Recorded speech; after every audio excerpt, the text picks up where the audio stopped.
Good afternoon, everybody. Good to see you all. Since Inauguration Day, President Trump has secured trillions of dollars in private and foreign investments. Every single day, more money is pouring into our country, which will create more jobs for hardworking Americans. Today, Schneider Electric pledged to invest more than $700 million in the United States to boost American energy infrastructure and AI.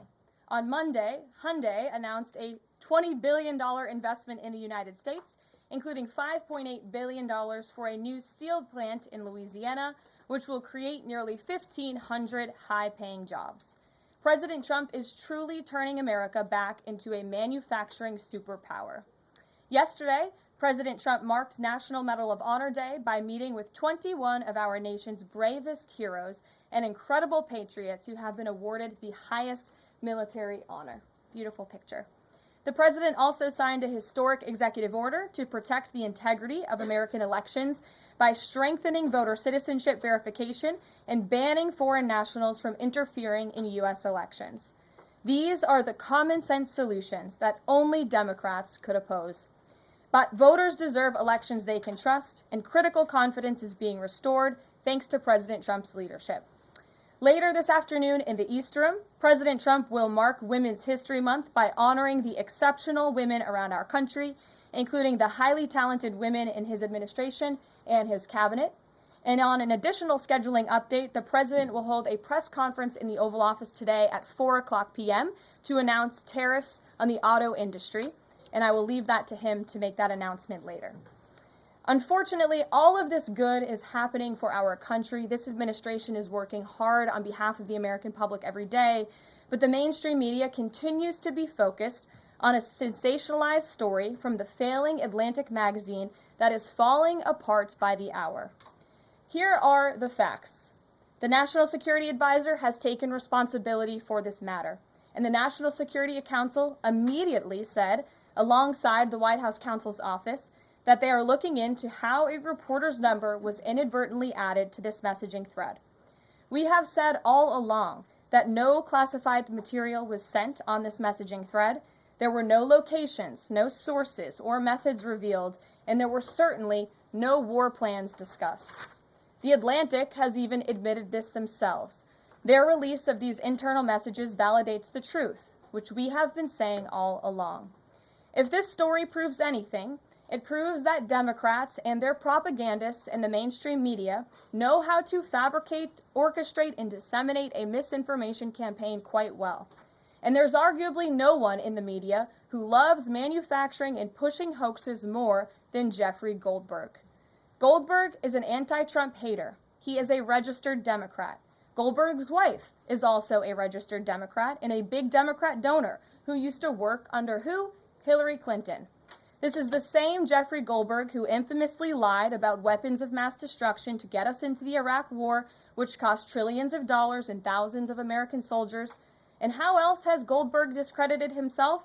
By absurdly claiming that President Trump was Vladimir Putin during the 2016 campaign, by peddling the Russia hoax that tried to hijack President Trump's first term, by inventing the suckers and losers hoax to help Joe Biden in the 2020 election, by peddling a hoax about President Trump involving Gold Star families to help Kamala Harris in the 2024 election, which our campaign at the time vigorously denied. Jeffrey Goldberg didn't care. There's more, but we don't have all day, and we can now add this signal hoax to this very long list. The real story here is the overwhelming success of President Trump's decisive military action against Houthi terrorists.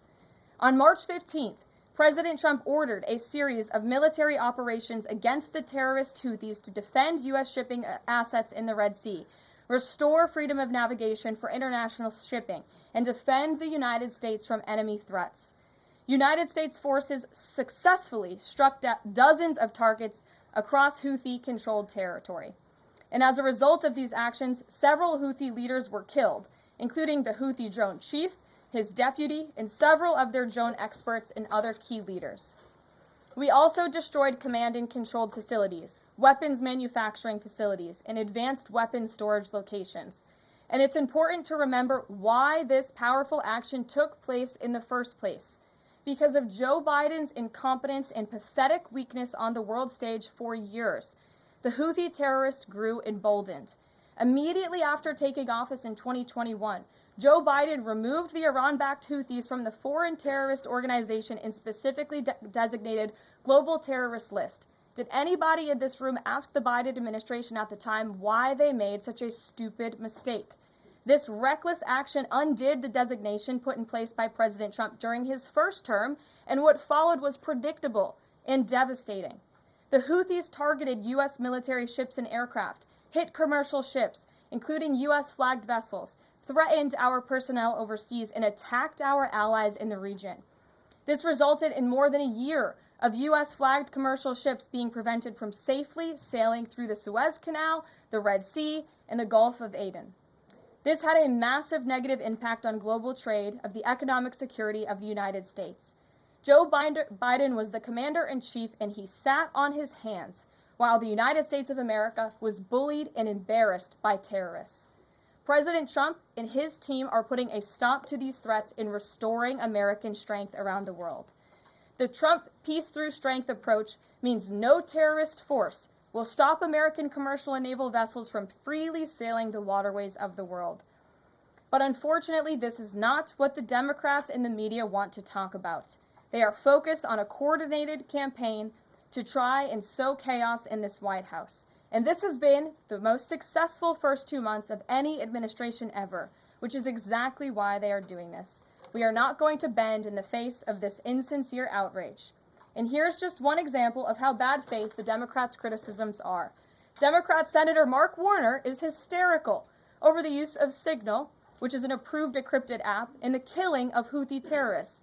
But Senator Warner himself used Signal to work with a lobbyist for a Russian oligarch to connect the disgraced Steele dossier author who started the Russia hoax, which Jeffrey Goldberg later reported on. How ironic. We're not going to lose focus of the bottom line, which is that Joe Biden's weakness enabled and emboldened Houthi terrorists, and President Trump's strength and resolve eliminated those terrorists. Here in our new media seat today, we have Lindsay Keith. She is the managing editor for Merit TV and serves as their White House correspondent. Merit TV launched 1 year ago and creates and distributes content across diverse platforms. We're glad to have you with us, Lindsay. Please kick us off. Thank you, Caroline. I appreciate it and this opportunity for Merit TV. 2 questions, if I may. One on Signal, one on the economy. Sure. On Signal, how comfortable is the president with what was shared so far now that the chain has been released? The president's view on all of this remains the same today as it did yesterday. And I think it speaks volumes about the leadership of this president that he went directly to all of you, members of the press corps. He was asked, do you want someone else to go out and do a briefing? And he said, no. I will tackle this story. I will discuss it. The people need to hear from me about the situation. And so his thoughts on this remain the same today. He has placed great trust in his national security team. And as for the usage of Signal, as the president said yesterday, as the CIA director has testified under oath, this is an approved app. It's an encrypted app. The Department of Defense, the Department of State, the CIA has it loaded onto government phones because it is the most secure and efficient way to communicate. As for, again, the original situation in this messaging thread, the National Security Council, the White House counsel's office continues to look in to how this mistake, which the National Security Advisor has owned, occurred, and the president has ensured they are doing that. On the economy, consumer confidence hit a 4-year low this month. Can you help explain to the American people how tariffs will help them in the long run? Yeah, absolutely, and I'm grateful for the question. The American public will hear later this afternoon from the president directly on the topic of tariffs. And as you all know, April 2nd day, President Trump has proudly dubbed it Liberation Day for our country. What he means by that is it will be a day where the United States of America will no longer be ripped off by nations around this world. It will be a day where Americans finally see free and fair trade practices restored. We are no longer going to allow our allies, our competitors, and our adversaries to take advantage of American workers. And if you think about your hometown in the state that you grew up, Main Street looks a lot different today than it did many years ago. And President Trump wants to restore America as a manufacturing superpower around the globe. He wants products to be made right here in the our great country with great, hardworking American hands that will ultimately result in higher wages and more money in the pockets of the American people. And he's also, in addition to tariffs, also determined to pass tax cuts later this year, as he did successfully in his first term, to put even more money back into the pockets of hardworking Americans. Peter. Caroline, if I can ask you very quickly about the information we've seen, just to set the predicate to all this. Has the president been briefed and physically seen he's seen all the details of the chat as printed by the Atlantic? I just spoke to the president about it, yes. Then let me ask you, if I can, very quickly. In the chat, Pete Hegseth, the defense secretary, details F-18s, Tomahawks, so some of the weapons that were used. He details the timing involved for this, all of which occurred 31 minutes before, as he says, F-18s would launch. The DoD manual details classified information as significant military plans, saying that is secret, that's classified. So what about, there are no methods, there are no sources, but that's not what determines what's classified. So what is it about what Pete Hegseth wrote that makes you say this is not classified? Well, it's not just me saying that, Peter. It's the Secretary of Defense himself who is saying this as well. And he put out a very strong statement earlier today listing all of the things that were not included in that message that he sent to the group. And again, this message, there was no classified information transmitted. There were no war plans discussed. Why did the Atlantic downgrade their allegation about war plans to attack plans? They're now playing word games because they know this was sensationalist spin from a reporter who is well known for doing this. We have said all along no war plans were discussed, no classified material was sent. You have the Secretary of Defense saying that. You have the Director of the CIA, the Director of National Intelligence, the FBI Director, all testifying to that under oath, and they should be trusted with that. To be clear, Americans can make the decision for themselves, but whether Sure. you said it's not war plans. Would you characterize these as military plans, military operation plans? I would characterize this messaging thread as a policy discussion, a sensitive policy discussion, surely, amongst high-level cabinet officials and senior staff. And I'm so glad, Peter, that you said the American public can decide for themselves, because I think the American public should decide for themselves based on the outcome of this operation. And what happened in this operation? Terrorists that were allowed to run wild by the Biden administration were killed because of the direction and the determination of this president and his team.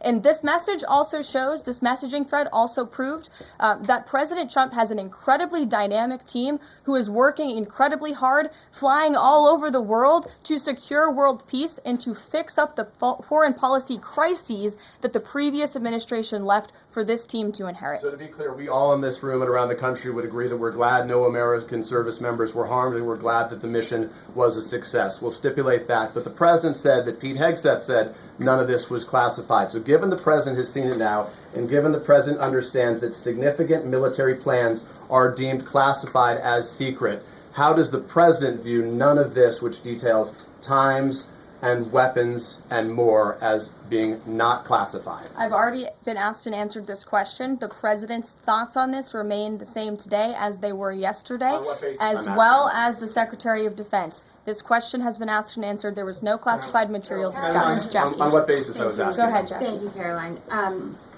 So why aren't launch times on a mission strike classified? Again, I would defer you to the Secretary of Defense's statement he put out this morning. There were various reasons he listed, things that were not included in that messaging thread that were not classified. And again, going back to the American public, do you trust the Secretary of Defense, who was nominated for this role, voted by the United States Senate into this role, who has served in combat, honorably served our nation in uniform? Or do you trust Jeffrey Goldberg, who is a registered Democrat and an anti-Trump sensationalist reporter? This president and this national security team are putting our national security and the American people first. We are restoring American strength around the world, and the results of this operation speak for themselves. Putting aside Jeffrey Goldberg, though, just for American service members who are going to have to carry out these missions in the future, what I guess the message that's coming from the response to all this that we're hearing is that nothing sensitive happened, and I guess the logical conclusion of that is that if these messages had gone out publicly prior to the launch, that wouldn't have been a risk to service members. I don't know that they're comfortable with that. So can you explain, had these messages been published, would the plans have moved forward? Would the launch have still taken off? What I can tell you is that the President, as the Commander-in-Chief of our United States Armed Forces, and Secretary Pete Hegseth, who is an incredible man and a warfighter himself, take the lives of our American service members with the utmost responsibility, and they would never do anything intentionally to put their lives at risk. And again, they are working hard on that every single day, and we are protecting our service members while also restoring peace throughout this globe. It's something the previous administration has not done, and I would just add one more point. We are not going to be lectured about national security and American troops by Democrats and the mainstream media who turned the other cheek when the Biden administration, because of their incompetence, left 13 service members dead in Afghanistan, and not a single person in the previous administration was held accountable for that botched withdrawal. Joe Biden said, in fact, it was a great operation. That is despicable. It's unacceptable to this president and this Secretary of Defense. The National Security Advisor has taken responsibility for this inadvertent number being added to the messaging thread.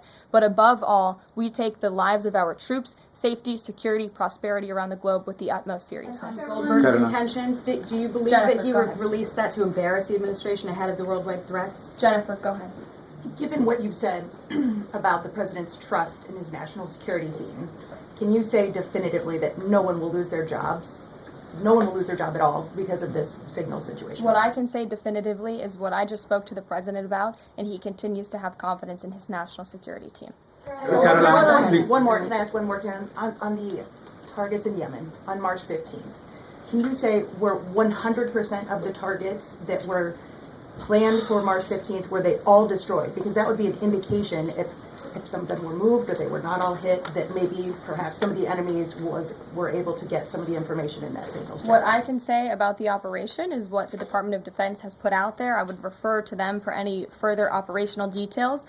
But there have been more than 100 strikes conducted against Houthi targets, and they have hit key Houthi leaders, air defense systems, command and control nodes, headquarters, weapons manufacturing and storage facilities, and these operations will continue until the freedom of navigation in our seas is restored and U.S. shipping can safely transmit without the fear of attack. And again, we believe that this has been a very successful operation thus far, and it will continue until this administration feels it no longer has to, and these terrorists have been taken out, which again is something previous administration should have done, but they didn't, and now we've inherited this crisis. Stephen. Thank you, Caroline. I'd like to clarify something about the investigation and also ask about some conservative commentary.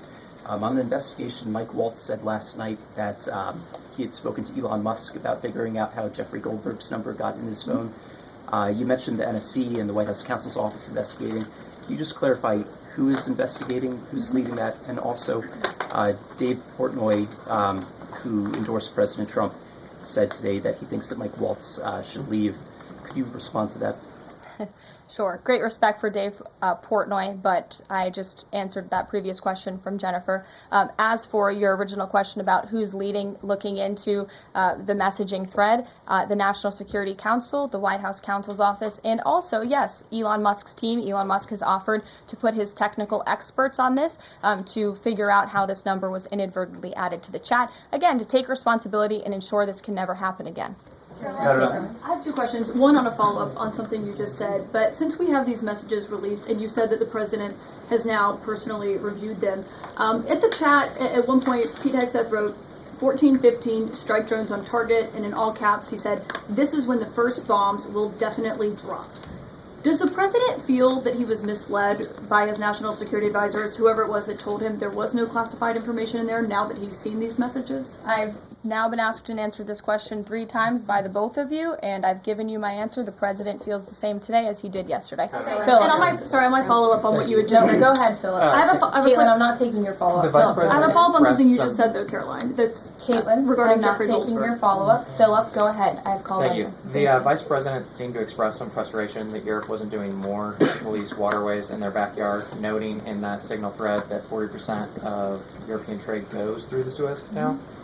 Does the President share that opinion and frustration? And then going forward, should the Europeans be responsible for policing that waterway? Well, the president was asked this question yesterday by the pool in the cabinet room, and he answered this question. He said yes, he believes that Europe has been, as the vice president put it, freeloading on the backs of American taxpayers and off the backs of the United States of America, and he wants to ensure that Europe pays their fair share. He's always been very honest and upfront about that, and I think the vice president shares those concerns with him as well. And then one more. Sure.